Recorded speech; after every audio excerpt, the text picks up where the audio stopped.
Hi everyone, welcome to the Celebrity Diaries. Lavell Crawford has turned into a commonly recognized name, yet there's quite a lot more in question behind the snickers. There is a man who's hustled hard to make a degree of progress, generally, as it were, dream of from his exceptional profession in stand-up to his champion jobs in blockbuster shows like Breaking Terrible. Lavell has cut out a heritage in the amusement world, yet what does life look like for Lavell Crawford off stage? What sort of extravagance does his prosperity bear the cost of him? Today, we're taking you behind the scenes to investigate his rich way of life.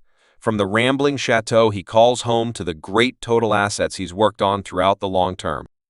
All the subtleties you want are here in this video.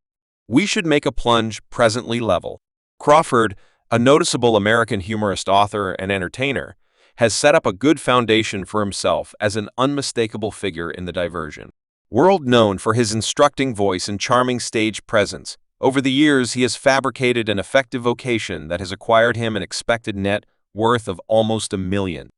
Crawford's humor, frequently centering on his background and perceptions, reverberates with a wide crowd, making a difference. Him hang out in the serious parody scene. In acknowledgement of his ability, he got a Grammy Grant designation for Best Parody Collection for his 20,121 stand-up, unique parody immunization, denoting a significant accomplishment in his vocation. Lavell Crawford was brought into the world on November 11, 1968, in St. Louis, Missouri. Crawford's initial life was set apart by a progression of significant challenges that molded his personality and vocation. Growing up, he confronted huge hindrances, incorporating battles with his weight, a fierce family circumstance, including his relinquishment by his jock father, and a frightening, close, suffocating involvement with the young period of 10. In spite of these early difficulties, Crawford's young years were spent at Pattonville Secondary School in the rural area of Maryland Levels, St. Louis. It was during these early stages that Crawford started to find his energy for satire, tracking down comfort and X through humor. Crawford's entrance into the universe of amusement started decisively in 1990, at the point when he made his TV debut on the eminent theatrical presentation, It's Kickoff at the Apollo. This appearance denoted the start of his excursion in the spotlight, and he immediately collected consideration for his interesting comedic style. His ability was further displayed through different appearances on dark diversion TVs. Comic View, a stage committed to celebrating stand-up satire. The 1990s saw Crawford growing his collection with exhibitions on persuasive parody series, for example, Satire Jam and Mound Live, hardening his presence in the parody scene. The year 1999 was a crucial one for Crawford, as he changed from stand-up parody to film. He made his realistic presentation in Beverly Hood, where he depicted the person. Lil Touch. This job was critical as it denoted his section into the universe of acting. Crawford repeated this job in the 2004 direct-to-video spin-off, Free from Jail, but still under supervision, further laying out and establishing his adaptability as an entertainer following his film debut. Crawford kept on broadening his acting profession, showing up in different ventures like Child's Mom Show, Companions, and Darling's Love. Accounts, Mysteries Uncovered, Who's Watching the Children?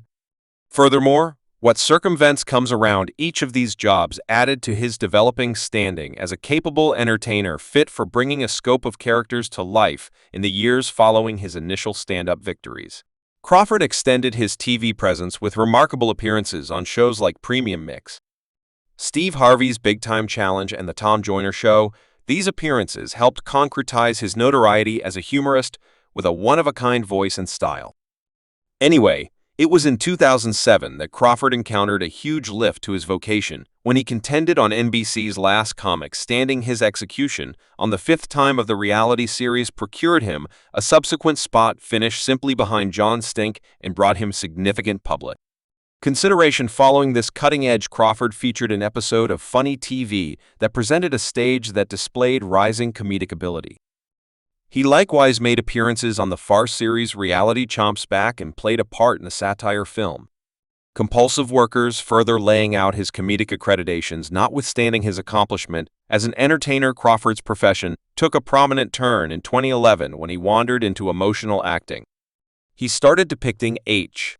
Bobino, Saul Goodman's dedicated protector, on the widely praised wrongdoing show series Breaking Terrible.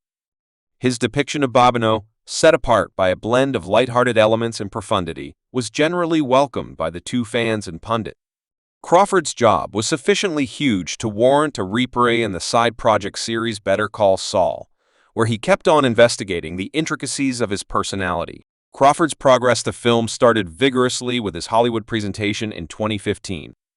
He showed up as a large herald in the activity satire American Ultra, which featured Jesse Eisenberg and Kristen Stewart. The equivalent year, he highlighted in the Netflix Western parody The Ridiculous Six, close by a star-studded cast including Adam Sandler, Terry Crews, and Ransack Schneider. These jobs exhibited Crawford's capacity to adjust to various sorts of activity, from satire to Western farce. In 2016, Crawford's filmography extended further with 3 various jobs. He played a probation official in Meet the Blacks and a person named Keith in the rom-com Also Needs Wedding Dates, and a detainee in Tyler Perry's Boo Amita.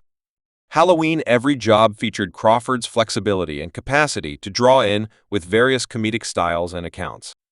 Crawford proceeded with his joint effort with Adam Sandler in 2020, depicting Rancher Dave in the Netflix secret satire Hubby Halloween. His job in this film further displayed his comedic timing and science. With Sandler the next year, Crawford took on an alternate sort of venture, playing Donnie in the dark parody On the Count of Three, coordinated by and featuring Jared Carmichael.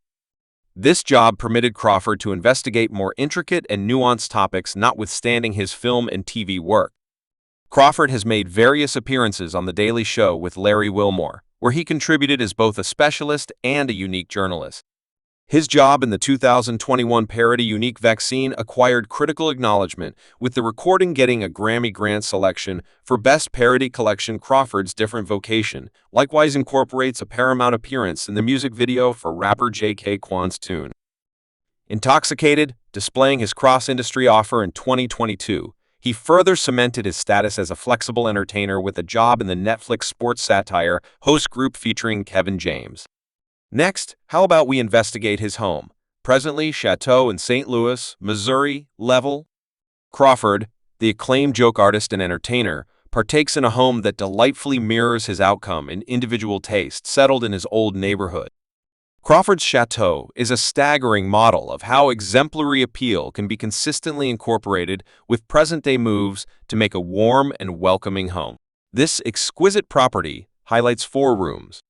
Furthermore, 3 restrooms spread across 352 square feet.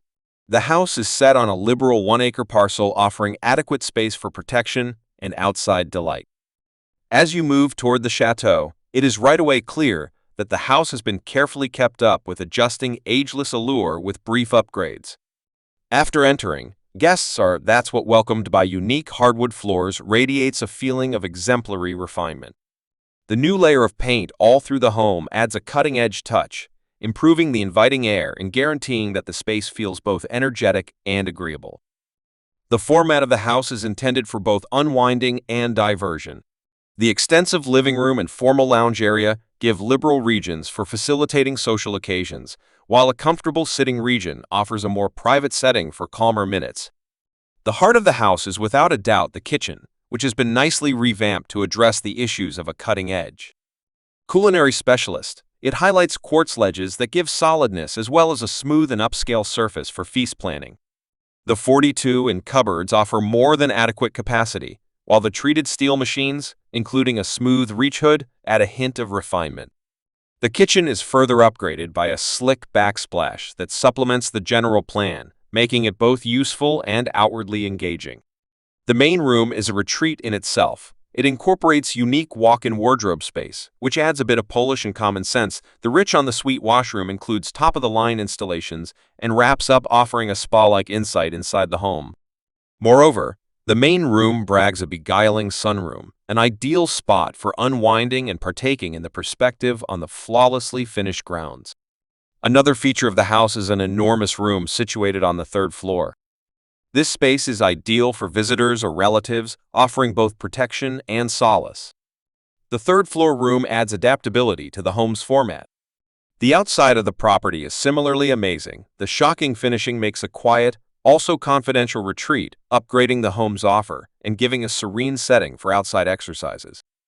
The 1 acre part guarantees that there is a lot of room for cultivating, engaging, or essentially partaking in the regular environmental elements level. Crawford's house is something beyond a home. It is an impression of his character and accomplishments. The mix of exemplary appeal and current updates makes a home that is both welcoming and modern. It offers an ideal equilibrium of solace, style, and usefulness, making it a genuine safe haven for one of satire's darling figures, magnanimity. Thanks for watching this video.